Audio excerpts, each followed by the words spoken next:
and a lot of people are finding that their relationship has become strained. Maybe there's some more arguments happening in lockdown with your partner or even with your flatmates. So we thought we would get someone who knows about relationships on the phone to help us out. Margo Regan, who is a relationship addiction and sex therapist, joins us. Good morning, Margo. Good morning. How are you? Good. Now, how's your lockdown been? Have you been coping? Do you know what? It's been getting busier for me, actually. Week one, people were rearranging appointments, but there's a lot of couples in distress at the moment, really looking for help. So would they be Zooming in? You're not obviously doing face-to-face, that's against the rules. So how are you talking to people? Yep, doing Zoom and doing Skype sessions. I've been surprised, actually. Couples are telling me that they find that it's pretty much the same. They're not noticing a difference. Wow, okay. Okay, that's good. That's good that they're not noticing a difference. But you say you're seeing an increase. So people are finding this a stressful time on their relationships. Absolutely. People are together and it's starting to show, we've got different types of, people do conflict differently. And I think it's really heightened at the moment. You've got some people that are conflict seekers that really value openness and honesty. You've got other people that are conflict avoiders. And then you've got a mix of the two. So I see all three in my practice, and I'm just seeing it's really being heightened at the moment. So is there a common thing or something that you're seeing reoccurring that is causing arguments? I think it's stress at the moment. It's how we manage that stress. How good am I at my self-awareness? Am I recognizing that rain cloud before it comes in?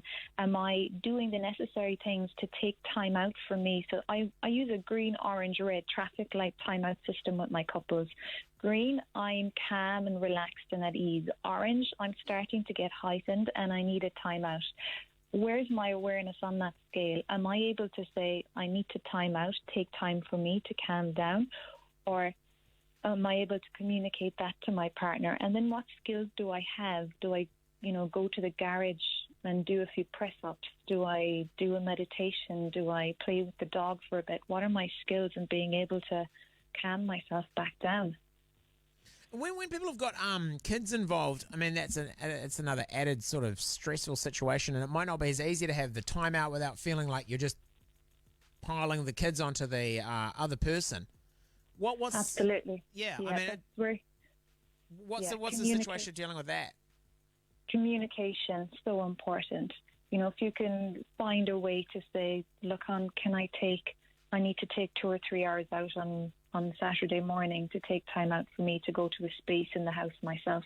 Sometimes that might even be creating a meditation, working with each other, and then the other partner has time out on another day or that evening. Right, okay, so you're just about keeping it open and saying, look, I'll take a couple of hours here, but I will be giving you a couple of hours later on. Really work as a team, yep. Right, okay, Is there teamwork. Preemptive measures that people can take to before it gets to the argument? Is there activities or things we can do to try and stop the arguments happening?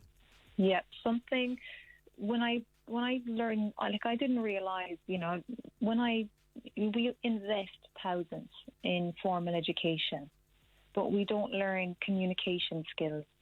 There's certain ways of talking in a non-shaming, non-blaming way. Remember, conflict seekers want engagement with their partner. Conflict avoiders, give me time out. That can be seen as disinterested. You want disconnection from me. Being aware of skills to be able to communicate, I want connection with you, without it coming across as blaming, shaming, using you language. So I often say to couples, starting conversations with, I feel, because, and what I need is.